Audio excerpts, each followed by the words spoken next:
Étudiants, parents d'élèves et autorités se sont prêtés à la réhabilitation de la piscine à l'hôtel de ville, initiée par le directeur du Centre régional des œuvres universitaires sociales de Thiès.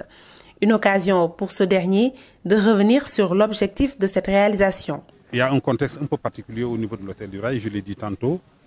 Il n'y a pas de terrain de football, il n'y a pas de terrain de basket, il n'y a pas de terrain de loisirs pour les étudiants qui logent dans ce campus, dans ce beau campus.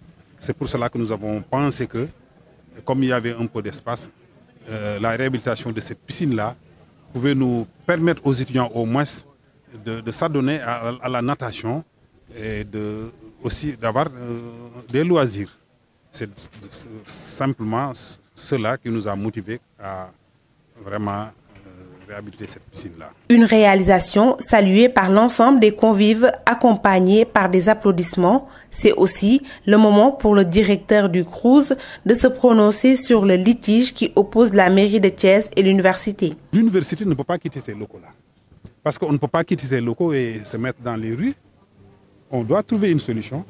Donc j'appelle la mairie quand même à plus de, disons, raison pour quand même laisser ces locaux à l'université. L'université ne pourra pas quitter ces locaux-là. Parce qu'on est en train, vous savez, c'est presque pousser l'université vers une année blanche. On réclame des locaux.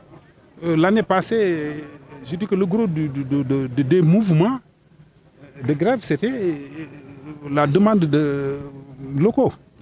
Bon, mais celui qui n'a pas de locaux, si vous arrachez le peu qu'il a dans sa bouche, entre ses mains, mais c'est dire que, allez-y, vous allez vers des difficultés. La réhabilitation des locaux, le désherbage, l'électricité sont des facteurs déjà pris en compte selon Chersal pour accueillir ces nouveaux bacheliers.